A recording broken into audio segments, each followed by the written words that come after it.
Hello friends, welcome to Gargi classes. Date आज की 1 अप्रैल 2021 और देख लेते हैं इंपॉर्टेंट आर्टिकल्स जो अभी हम इंडियन एक्सप्रेस के एडिटोरियल और आइडिया पेज से डिस्कस करेंगे। देखो, ये ऊपर के दोनों आर्टिकल्स हैं, ये पॉलिटिक्स है, बिल्कुल भी डिस्कस नहीं करेंगे। इसके अलावा ये नीचे के जो दो आर्टिकल्स हैं, एक तो शाइनिंग अ लाइट, इसमें जो टाटा सन्स वर्सेस साइरस मिस्त्री और एसपी ग्रुप, उनके बीच का जो केस था, उस केस के लिए अभी सुप्रीम कोर्ट ने अपनी तरफ से वर्डिक्ट दिया है कि माइनॉरिटी स्टेक होल्डर्स के लिए क्या राइट्स अवेलेबल हैं और क्या कोई स्टैट्यूटरी प्रोविज़न किया हुआ है companies act 1956 and companies act 2013 में। ठीक है, तो बेसिकली इस आर्टिकल को हम कनेक्ट कर पाएंगे जीएस पेपर 4 में जो कॉर्पोरेट गवर्नेंस वाला टॉपिक है ना, उसके साथ में। तो एक तो ये आर्टिकल डिस्कस करने वाले हैं। दूसरा, सेफ्टी बाय एग्जाम्पल, इसमें रोड सेफ्टी से रिलेटेड ये पूरा आर्टिकल है। बहुत ही अच्छा आर्टिकल है, अच्छे अच्छे सजेशन दिए जा रहे हैं राइटर के द्वारा। तो इस आर्टिकल को डिटेल में डिस्कस करेंगे। साथ में आप इसको कनेक्ट कर सकते हो जीएस पेपर 3 में रोड इंफ्रास्ट्रक्चर से एसोसिएटेड मैनर में। ठीक है, ये वाला आर्टिकल आप खुद से पढ़ोगे, बिटर मेमोरीज, क्योंकि फ्रांस में एक टेरर म्यूजियम, टेरर विक्टिम्स को ध्यान में रखते हुए एक म्यूजियम बनाया जा रहा है, जिसमें कि पिछले पूरे दशक में 10 सालों में 300 से ज़्यादा लोगों की डेथ हो चुकी है फ्रांस में। और फ्रांस इकलौता ऐसा कंट्री है यूरोपियन यूनियन में जिसको सबसे ज़्यादा टेररिज्म की मार पड़ी है। ठीक है, और वहाँ पर सोसाइटी भी बहुत ज़्यादा एक तरीके से डिवाइडेड एक्सपीरियंस होती हुई दिखाई दे रही है। तो उसको लेकर के आर्टिकल है। तो मेन चीज़ थी वो हमने देख ली, क्या बनाया जा रहा है, और एक बार आप ये खुद से देखोगे बिटर मेमोरीज को। ठीक है, हम डिस्कस नहीं करेंगे।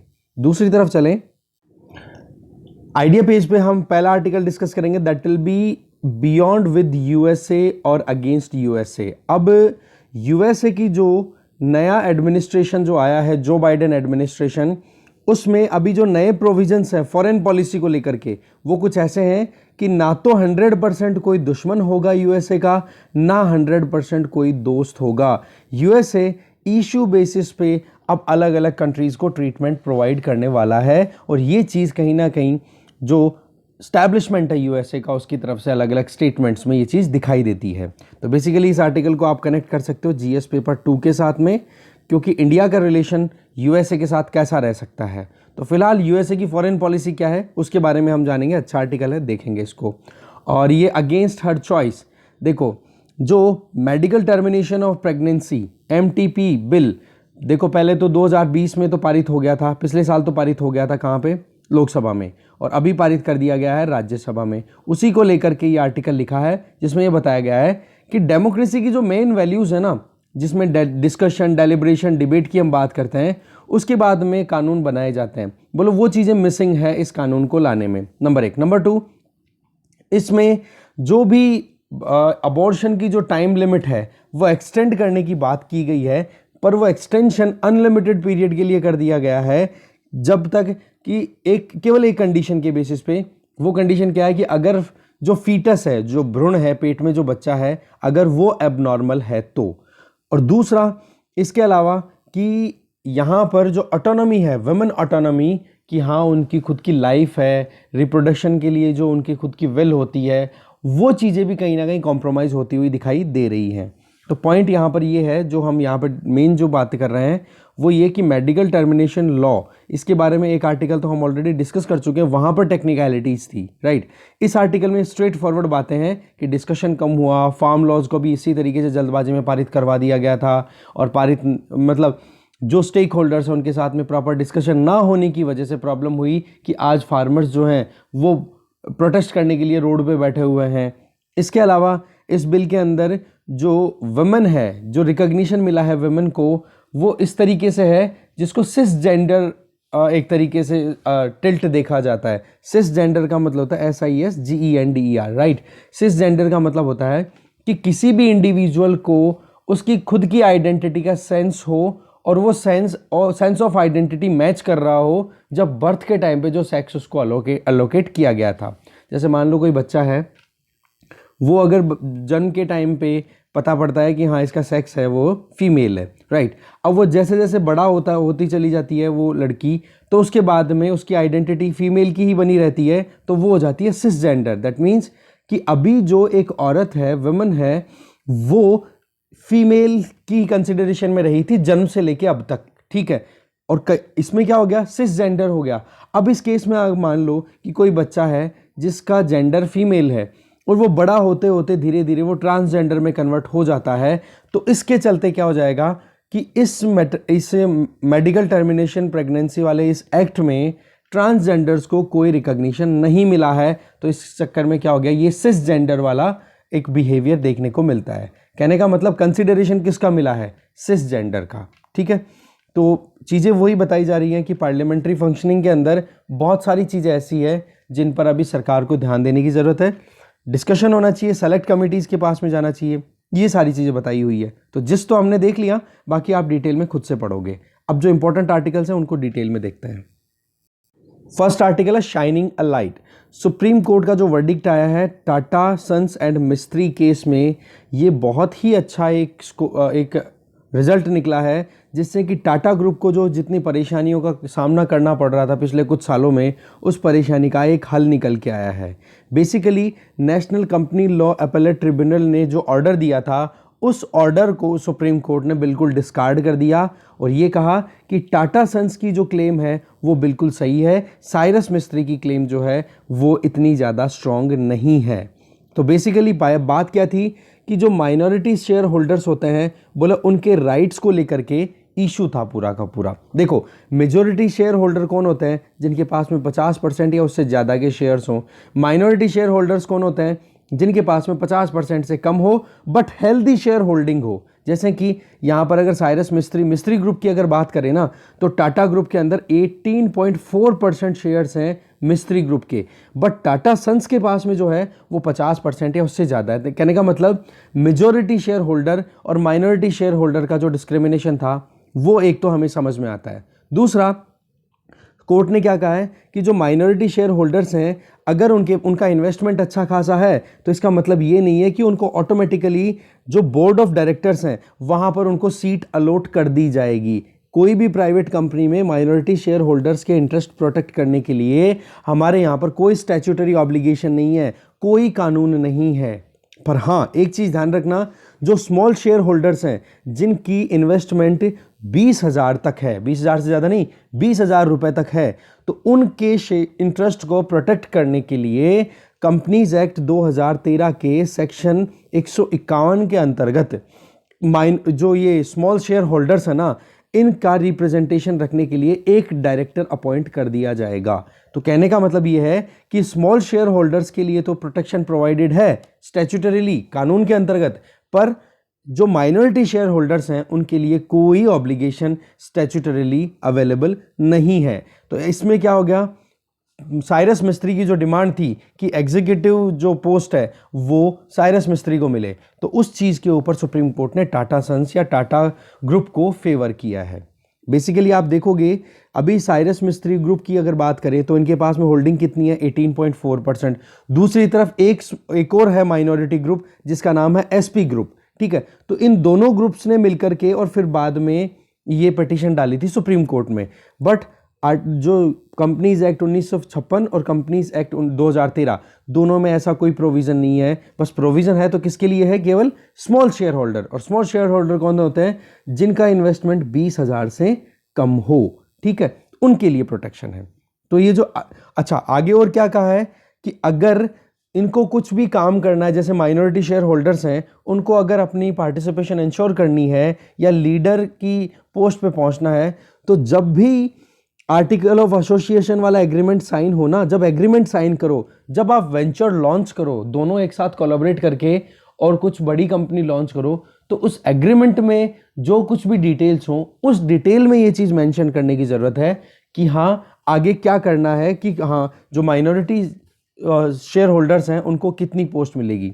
बेसिकली ये जो टाटा सन्स के साथ में जो आर्टिकल ऑफ एसोसिएशन है ना, इसमें देखो 2 टाटा ट्रस्ट्स को अलाउ किया है कि वो नॉमिनेट कर सकते हैं 1/3 डायरेक्टर्स को टाटा सन्स के बोर्ड में। ठीक है, ये बेसिकली उस पर्टिकुलर एक की बात की जा रही है, इतना कुछ इंपॉर्टेंट नहीं है। मेन जो कंटेंट था वो कॉर्पोरेट गवर्नेंस में कि माइनॉरिटी शेयर होल्डर्स को एक मतलब स्टैट्यूटरीली कोई राइट नहीं दिया हुआ है, वो केवल एग्रीमेंट के बेसिस पे हो सकता है। जब भी बड़े मान लो कोई प्रोमोटर है जैसे रतन टाटा है, उनके साथ में अगर एग्रीमेंट होता है साइरस मिस्त्री का, तो उस एग्रीमेंट में वो कंडीशंस रखी जा सकती हैं कि मिस्त्री ग्रुप के इतने मेंबर्स बोर्ड ऑफ डायरेक्टर में बैठेंगे, ठीक है। तो वो चीज़ एग्रीमेंट में बैठ हो सकती है फाइनल, ऐसा नहीं कि स्टैट्यूटरीली कोई ऑब्लिगेशन है, वो केवल कानून के तहत तो क्या है, स्मॉल जो शेयर होल्डर्स है ना, उनकी प्रोटेक्शन प्रोवाइड करने के लिए ही प्रोविज़न किया हुआ है। तो ये जो वर्डिक्ट है ना, इसने देखो बहुत क्लैरिटी ला दी है और इसका रेमिफिकेशन बहुत बड़ा रहेगा। मतलब बड़ी बड़ी कंपनियां, जो दूसरी कंपनियों में भी ये प्रॉब्लम चलती रहती है, उनको भी ये मैसेज क्लियर पहुंच जाएगा कि माइनॉरिटी शेयर होल्डर्स के लिए प्राइवेट अनलिस्टेड कंपनीज की बात करो या फिर कोई भी जॉइंट वेंचर है, वहां पर उनके राइट्स एग्रीमेंट के अकॉर्डिंग डिसाइड होंगे, ना कि कोई स्टैट्यूटरी या कोई लॉ के बेसिस पे। हाँ, ये बात ठीक है कि जो स्मॉल शेयर होल्डर्स हैं, इनकी प्रोटेक्शन की बात की हुई है ऑलरेडी, जो कानून बने हुए हैं उनमें। ओके, आगे चलते हैं। नेक्स्ट आर्टिकल है सेफ्टी बाय एग्जाम्पल। आर्टिकल लिखा है सुभाष सी नागपाल ने। सुभाष सी नागपाल ये रिटायर्ड सिविल सर्वेंट है। इन्होंने ये कहा कि मन की बात में जब जनवरी एंड में प्राइम मिनिस्टर नरेंद्र मोदी ने एक स्पेशल रेफरेंस दिया था कि गवर्नमेंट जो है वो रोड सेफ्टी को लेकर के बहुत ज़्यादा कंसर्न्ड है, तो इसके लिए हमें लोगों को, जो कि एक एक्टिव की स्टेक होल्डर्स हैं, उनका पार्टिसिपेशन बहुत ज़्यादा ज़रूरी है, तभी जाकर के रोड सेफ्टी को इंश्योर किया जा सकता है। आज लगभग इंडिया की रोड्स पे 415 लोग दिन में मर जाते हैं एक्सीडेंट्स के चलते या फिर किसी भी वजह से रोड जो सेफ्टी है को अवॉइड करने के चलते हैं। आज अगर देखें तो हार्श पेनल्टी तो लगाने की बात कर दी, बहुत सारे फाइन्स अप्लाई करने की बात कर दी, जो अभी मोटर व्हीकल एक्ट आया था ना, उसमें अमेंडमेंट ला करके। बट क्या कानून बनाने से ही सब कुछ ठीक हो जाता है? देखो, एनफोर्समेंट बहुत इंपॉर्टेंट होता है। तो रोड सेफ्टी रिजीम को अगर हमें कंटिन्यू बनाए रखना है तो कानून को लागू भी तो करना चाहिए ना। तो पहली कुंजी जो है इस पूरी प्रॉब्लम की, इस डेडलॉक की, इस एम्पैस की, वो क्या है कि जो कानून बना दिया उसको लागू किया जाए। फिर इसके बाद में एक कैंपेन चलना चाहिए दूसरे लेवल पे। वो कैसे कि आप एक्सप्लोर करो कुछ छोटे छोटे और आसान कदमों को, जिससे कि ज़्यादा से ज़्यादा असर आ सके रोड सेफ्टी के पर्टिकुलर एस्पेक्ट में, जहाँ पर यूनियन और स्टेट गवर्नमेंट साथ में मिलके काम कर सकती हैं। और इसके लिए क्या करें कि जो भी एरियाज़ हैं बहुत सारे, मतलब आप सबसे पहले आइडेंटिफाई करो कि कहाँ पर रोड सेफ्टी की ज़्यादा ज़रूरत है, कहाँ पर एक्सीडेंट ज़्यादा हो रहे हैं। वो एक्सीडेंट साइट्स जो है ना, जहाँ पर रोड सेफ्टी की ज़्यादा ज़रूरत है, बोलो आप उनको ईयर मार्क करो, इंडिकेट करो और उनको डिक्लेयर कर दो zone of excellence in road safety, जिसको हम ZOE आगे पढ़ेंगे। तो zone of excellence in road safety के नाम से उनको डिक्लेयर कर दो। और वो ज्योग्राफिकल एरियाज हो सकते हैं कोई से भी, कि मान लो कोई माउंटेन टेरेन है, वहाँ पर ज़्यादा एक्सीडेंट होते हैं, कोई ज़बरदस्त घुमाव आते हैं रोड्स पे, वहाँ पर एक्सीडेंट्स होते हैं। तो वो जो जगह है ना, उनको आप आइडेंटिफाई करो। अब क्या करें कि जो ये जोन ऑफ एक्सीलेंस होंगी ना, उनको आप प्रॉपर्ली उन पे लेन मेकिंग करो, उनकी लाइनिंग कर दो कि हाँ भाई ये लेन्स है, यहाँ पर इस तरफ आप डायरेक्शन में चल सकते हो। जेब्रा लाइन्स आप वहाँ पे प्रॉपर मार्किंग कर दो, साइन पोस्ट कर दो कि हाँ यहाँ पर टर्न है, यहाँ पर डेंजर है। तो उनको अच्छे अच्छे तरीके से इमेजेस लगाओ, जिससे कि वो इंटरेक्टिव मैनर में अटेंशन अट्रैक्ट करे। जो भी ड्राइवर हो, गाड़ी चला रहा हो, कोई भी मतलब एक तरीके से वहाँ पर रोड क्रॉस भी कर रहा हो, या फिर कोई बाइसिकल चला रहा हो, उनकी सेफ्टी को इंश्योर करने के लिए इंफ्रास्ट्रक्चर हमें बनाने की ज़रूरत है।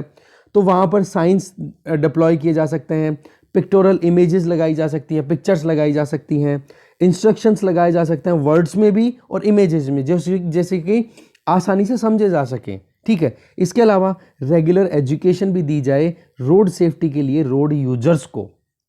इसके अलावा डेडिकेटेड कॉरिडोर भी होने चाहिए इमरजेंसी व्हीकल्स के लिए। आज अगर कोई एम्बुलेंस को इमरजेंसी केस है, कोई मेडिकल इमरजेंसी आ गई, वो अगर ले जाना चाहे तो कितना सारा कंजेशन हो जाता है, एम्बुलेंस के लिए जगह नहीं बचती।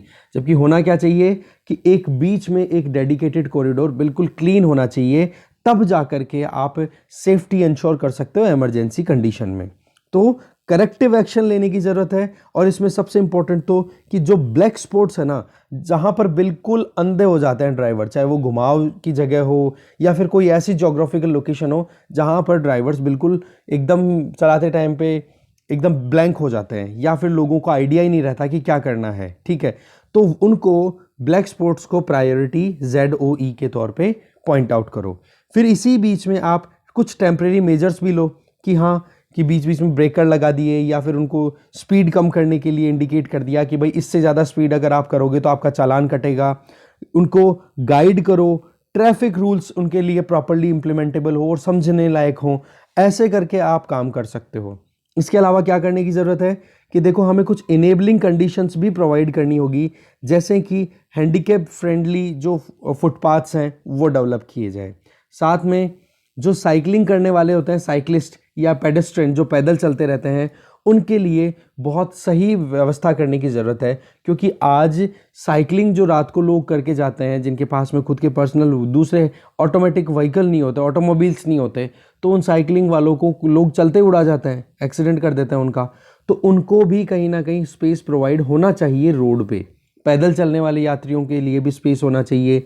जेब्रा पाथ्स हैं, उनको बहुत सही तरीके से बनाने की ज़रूरत है और उनको फॉलो करवाने के लिए हमें ज़्यादा से ज़्यादा प्रेशर बनाने की ज़रूरत है।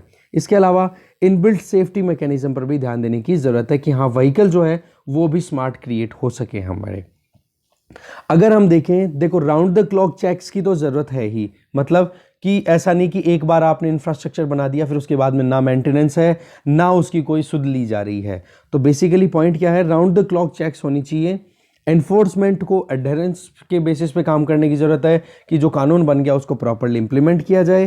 ट्रैफिक नॉर्म्स को ईयर मार्क करने की ज़रूरत है, इंडिकेट करने की ज़रूरत है, उनको अप्लाई करने की ज़रूरत है। और साथ में आज आप देखो प्राइवेट एजेंसीज बहुत सारी हैं, उनको भी तो साथ में लिया जा सकता है ना, जिनका नाम है, जो बहुत अच्छे काम कर रही हैं। तो केवल सरकार ही अकेली काम करे तो क्यों ना इसमें भी प्राइवेट एजेंसीज जो हैं इंफॉर्मेशन टेक्नोलॉजी बेसिस पे उनको आप काम कराओ, ठीक है। रोड सेफ्टी कंट्रीज़ की बात अगर करें, जहाँ रोड सेफ कंट्रीज जहाँ पर रोड एक्सीडेंट्स कम होते हैं, उन कंट्रीज़ के एक्सपीरियंसेस से भी हम सीख सकते हैं ना, उनके भी तो प्रैक्टिसेस को हम अडाप्ट कर सकते हैं ना। स्ट्रिक्ट चेक लगाए जा सकते हैं, फाइन्स लगा सकते हैं। अच्छा, एक और कि अगर किसी पे फाइन लगाया जाए तो आप अगर फाइन लगा रहे हो, मान लो 5,000 रुपए का किसी पे फाइन लगे और वो on the spot he fine पे करने की कैपेसिटी रखता है, तो आप उसको डिस्काउंट भी प्रोवाइड करो। इससे क्या होगा कि एक तो गवर्नमेंट को रेवेन्यू भी आएगा ना, तो गवर्नमेंट का यहाँ पे एक टारगेट तो क्लियर हो जाएगा कि गवर्नमेंट भाई आपकी वेलफेयर चाहती है, गवर्नमेंट अपने पॉकेट को फिल नहीं करना चाहती है। तो एक डिस्काउंट भी प्रोवाइड करना शुरू कर दो अगर ऑन द स्पॉट भी अपना फाइन कोई पे करे तो। इसके अलावा जो भी कोई व्हीकल जिसके साथ में मतलब जिसने ऑफेंस किया है, मान लो किसी एक्सीडेंट करने वाली गाड़ी को, या जो भी आप व्हीकल देख रहे हो जिसको ऑफेंडिंग व्हीकल हम बोल रहे हैं, तो उसको पूरे दिन के लिए या फिर कुछ लंबे समय के लिए रोड पे उतरने से मना कर दो, उसको सीज कर दो बिल्कुल ही कि भाई इसको कोई नहीं चलाएगा अभी, ठीक है। और साथ में जो फाइन्स को अप्लाई करने का काम है, एनफोर्समेंट है, उसको भी एनकरेज करने की ज़रूरत है। इसके अलावा जो ये जोन्स हैं, इन जोन्स के आसपास में एडिक्वेटली इक्विपमेंट अवेलेबल होने चाहिए, जैसे कि एम्बुलेंस अवेलेबल हो, क्रेन्स की अवेलेबिलिटी हो, कि कहीं पर भी अगर कोई एक्सीडेंट होता है, कोई भी अनहोनी होती है, तो डैमेज्ड व्हीकल्स को हटाया जा सके और विक्टिम्स को हॉस्पिटल टाइम पे पहुंचाया जा सके। तो मतलब ऊपर वाला जो प्रोविज़न था दैट वाज प्रिवेंटिव, अब आप क्यूरेटिव पे भी काम करो, ठीक है। तो इस तरीके से आप देखो कि separate emergency helpline number declare कर दो, जो भी आप जोन्स ऑफ एक्सीलेंस क्रिएट कर रहे हो रोड सेफ्टी के लिए, उनके लिए, और अलग अलग जगहों पर ट्रेंड स्टाफ भी डिप्लॉय करो और एक टाइम रूटीन फिक्स कर दो, ड्यूटी पे काम करें। अच्छा, एक चीज़ और कि ये जो इमरजेंसी हेल्पलाइन नंबर है ना, इनका इंडिकेशन और इन पे कांटेक्ट करने के लिए अलग अलग जगहों के ऊपर एक पर्टिकुलर टाइम डिस्टेंस फ्रीक्वेंसी के बाद में डिप्लॉय करो, इनको नंबर भी लिख दो और साथ में वहाँ पर कांटेक्ट करने के लिए फैसिलिटी भी अवेल कर दो। सोशल मीडिया प्लेटफॉर्म्स पर हम एक कैंपेन चला सकते हैं, मल्टीपल पब्लिक प्लेसेस पे लोगों को अवेयर कर सकते हैं। तो देखो रोड यूजर्स के लिए इम्पोर्टेंट है कि देखो लोगों को सेंसिटाइज किया जाए, उनको सहनशील बनाया जाए कि भाई रोड सेफ्टी है ना, वो एक नॉर्म भी है, तो इसके लिए आपको स्पिरिटेड मैनर में काम भी करना पड़ेगा, अपनी खुद की पूरी सोच समझ के साथ में फिर ड्राइव करने की ज़रूरत है। सिमिलरली हमेशा रेगुलर बेसिस के ऊपर सेफ्टी अवेयरनेस वो भी एक कैंपेन के बेसिस पे हम कर सकते हैं, नुक्कड़ नाटक और ये जो रैलीज़ हैं उनके बेसिस पे भी। इसी तरीके से एजुकेशन भी प्रोवाइड करनी चाहिए कंटिन्यूस बेसिस पे या फिर जो एनजीओज हैं, लोकल बॉडीज़ हैं, इनका पार्टिसिपेशन भी हम साथ में ले सकते हैं। तो राइटर यहाँ पर एक इनोवेटिव आइडिया दे रहे हैं, बोला 3 टियर एडमिनिस्ट्रेटिव स्ट्रक्चर तैयार की जा सकती है, जिससे कि जोन ऑफ एक्सीलेंस जो होगी ना रोड सेफ्टी के लिए, वहाँ पर हम वॉर जोन लाइक स्पिरिट के साथ में काम कर सकते हैं। जिस तरीके से हम युद्ध में काम करते हैं ना, उस तरीके से काम किया जा सकता है। तो ये 3 टियर सिस्टम जो होगा, उसमें पहला जो टियर होगा दैट विल बी कि इसमें लोकल लेवल पे जो भी ऑफिसर्स हैं उनको आप डिप्लॉय कर सकते हो। ठीक है, लोकल लेवल जो कि क्या होगा, एक ग्रुप होगा लोकल लेवल के ऑफिसर्स हैं जो कि डे टू डे बेसिस पे जो भी इश्यूज आ रहे हैं उनको रिजॉल्व कर सके, और जो कानून बने हुए हैं उनको एनफोर्स कर सके और रोड सेफ्टी को मैनेज कर सके। इसमें वो इंडिविजुअल कोई भी हो सकता है, चाहे वो कोई ग्रुप हो ऑफिसर्स का, या कोई मिडिल लेवल ऑफिशियल हो, या कोई ट्रैफिक पुलिस हो, या फिर हाईवे रेगुलेटरी अथॉरिटी से रिलेटेड कोई इंडिविजुअल हो, या फिर local body area, PWD, health, education, electricity, horticulture department, ये सारे के सारे जो डिपार्टमेंट्स हैं इनका आप लिंकिंग करो। इससे क्या होगा कि जल्दी से जल्दी प्रॉब्लम का सॉल्यूशन निकाला जा सके। तो एक तो ये हो गया टियर 1 का। टियर 2 लेवल पे क्या किया जा सकता है कि डिस्ट्रिक्ट हेडक्वार्टर के ऊपर आप एक्सपर्ट्स को एक ग्रुप क्रिएट कर दो, जो कि हर एक एरिया को जहां जहां पर भी जोन ऑफ एक्सीलेंस क्रिएट आपने की है, लोकेट की है, उन एरियाज को क्लोजली मॉनिटर करें। इससे क्या होगा कि कोई भी अर्जेंट इंटरवेंशन या हेल्प की जरूरत पड़ेगी तो ये जो डिस्ट्रिक्ट लेवल का जो ग्रुप होगा वो काम कर पाएगा।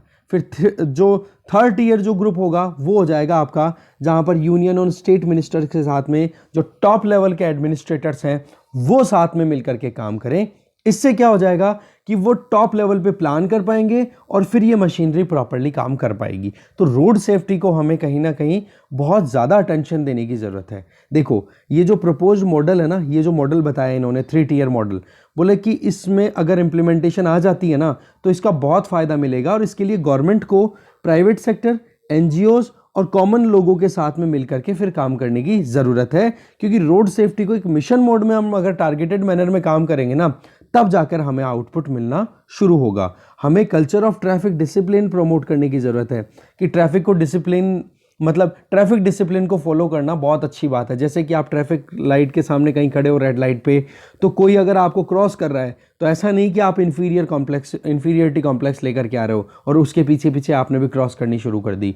उस अगले बंदे को सज़ा होनी चाहिए। इवन एक प्रॉपर वे में एक सजेशन आप ये भी दे सकते हो कि अगर कोई ट्रैफिक लाइट क्रॉस करे तो उस ट्रैफिक लाइट क्रॉस करने वाली गाड़ी की कंप्लेन भी करने को अलाउ कर दो, और जो भी कंप्लेन करे उसको इनाम देना और शुरू कर दो। ये भी एक इनोवेटिव आइडिया आप लगा सकते हो इस चीज़ में।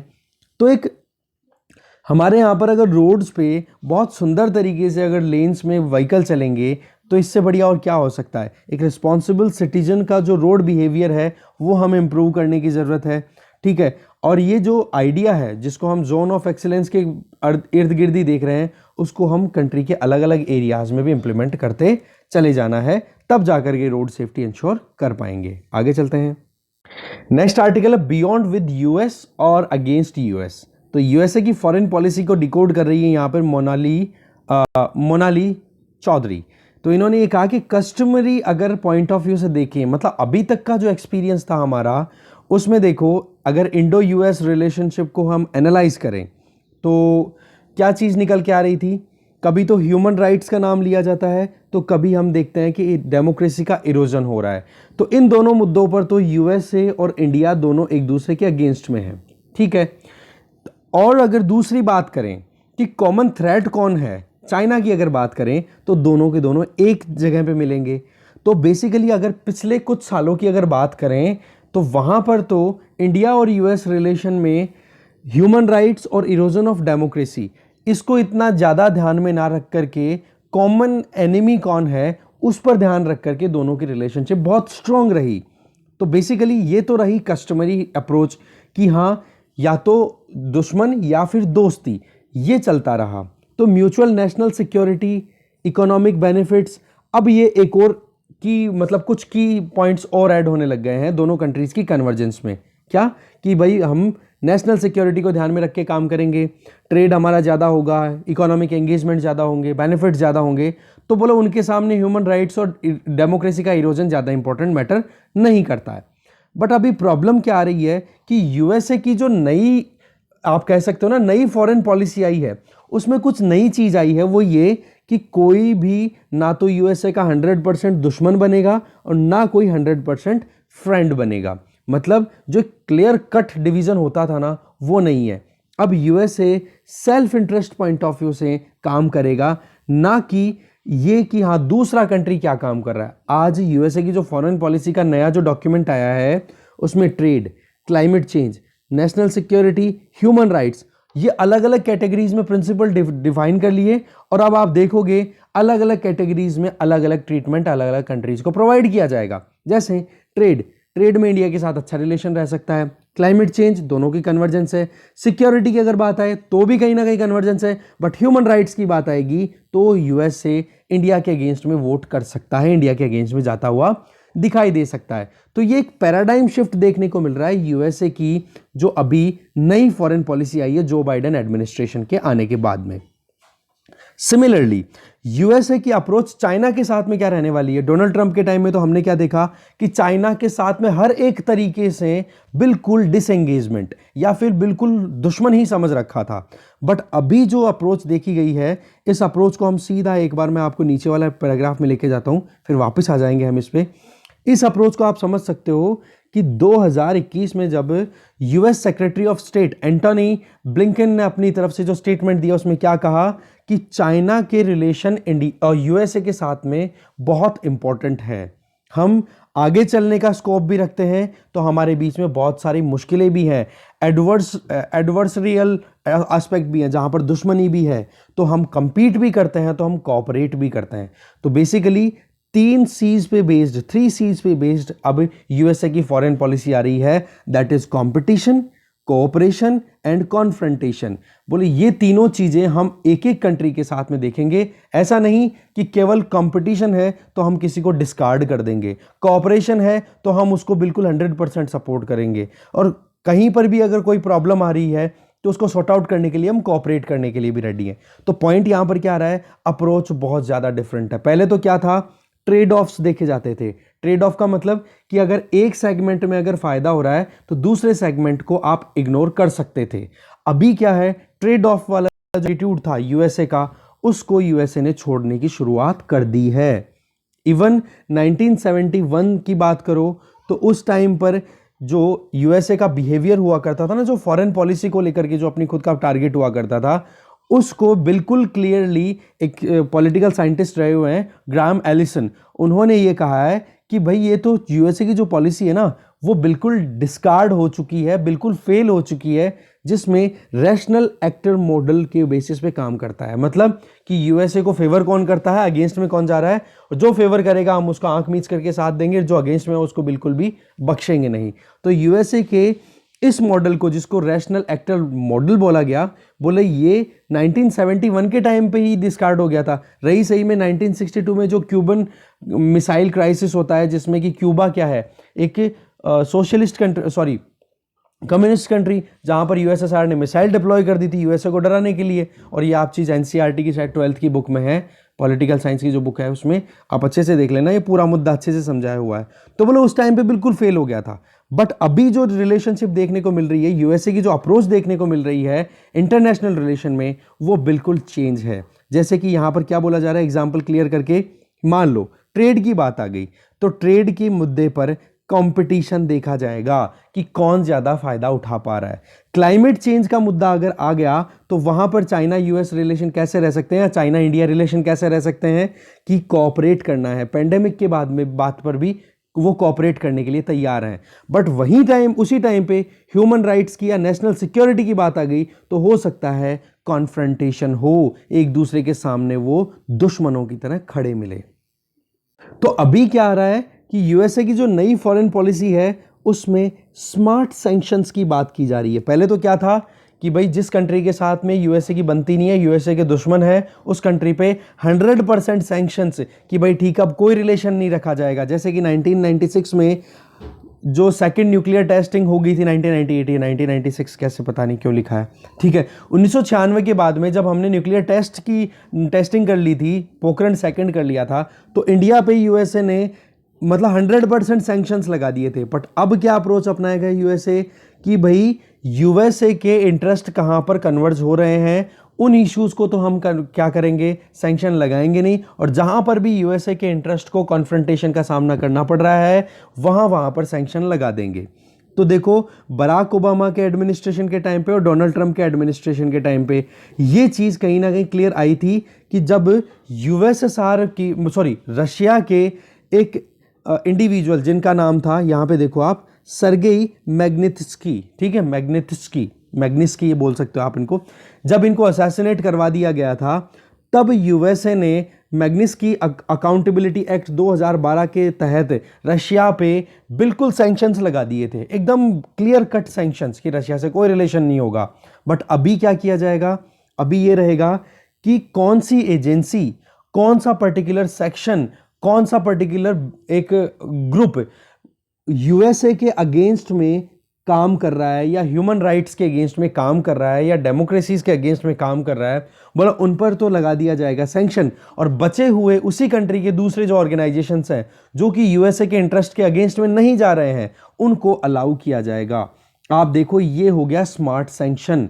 ये वर्ड आप याद रखना कि यूएसए की न्यू फॉरेन पॉलिसी में स्मार्ट सैंक्शंस की बात की जा रही है। तो इसका मतलब क्या हो गया, कंट्रीज को टारगेट ना करके स्पेसिफिक इंडिविजुअल फर्म या इंस्टीट्यूशन को टारगेट किया जाएगा। अब यूएसए अपनी हेजेमनी को अब इस तरीके से स्टैब्लिश या कंटिन्यू करने की कोशिश करेगा। दूसरी तरफ आप देखोगे एक सेकेंडरी सैंक्शन की बात और की गई है। सेकेंडरी सैंक्शन का तरीका देखो आप, वो क्या है, वो अपने खुद के लोकल सिटीजन्स पे अप्लाई करेगा यूएसए। मतलब बहुत ही गजब तरीके का इनोवेटिव मैनर में आप काम कर रहे हो।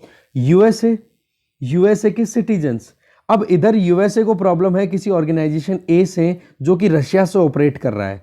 अब इस रशिया के ऑर्गेनाइजेशन ए से अगर यूएसए का कोई सिटीजन एंगेज करता है कोई भी चीज को लेकर के, और यूएसए की स्टैब्लिशमेंट को पता पड़ गया कि उस पर्टिकुलर ऑर्गेनाइजेशन जो कि यूएसए के इंटरेस्ट के अगेंस्ट में काम कर रहा है उसके साथ में यूएसए के सिटीजन्स अगर एंगेज करते हैं तो उन सिटीजन्स पे भी सैंक्शन लगा देगा। That is secondary sanction. तो ये आप देखोगे कि अपने सिटीजन्स को बिल्कुल मॉनिटर करने की बात की जा रही है। तो इसके लिए आप देखो कि अलग से ही मैकेनिज्म स्टैब्लिश कर दिए गए, जैसे कि department of treasuries, office of the foreign asset control, OFAC, ये स्टैब्लिश कर दिया। इसके अलावा state departments, bureau of democracy, human rights के लिए, लेबर के लिए अलग से डिपार्टमेंट, सिमिलरली एक कॉमर्स ब्यूरो ऑफ इंडस्ट्री और सिक्योरिटीज के लिए भी स्टैब्लिश कर दिया गया।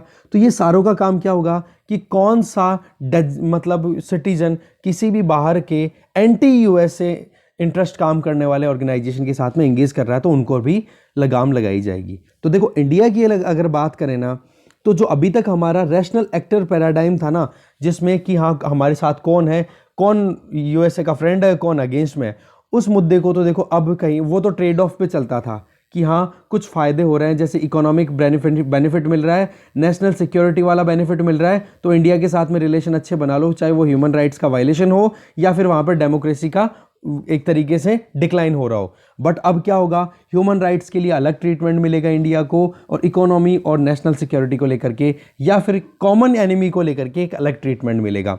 तो बेसिकली अब क्या होगा, स्मार्ट सैंक्शंस पे काम किया जाएगा। तो देखो ट्रेड, इंटेलेक्चुअल प्रॉपर्टी राइट्स की बात करो, क्लाइमेट चेंज, सिक्योरिटी, टेररिज्म, इन पर या फिर ह्यूमन राइट्स, इन पर अलग अलग तरीके से अब काम किया जाएगा। तो इंडिया के साथ में कॉपरेशन भी हो सकता है, तो कंपटीशन भी हो सकता है, तो कॉन्फ्रंटेशन का भी चांस पूरा बना हुआ है अलग अलग मुद्दों में। तो देखो इंडिया ना तो पूरा दोस्त बनेगा यूएसए का और ना ही यूएसए का पूरा दुश्मन बनेगा। तो ये केस टू केस वेरी करेगा कौन से मुद्दे पर अब यूएसए से हम डील करेंगे। ओके, ये था यूएसए की फॉरेन पॉलिसी से रिलेटेड पूरा आर्टिकल। डिस्कशन यही खत्म है। Thank you very much.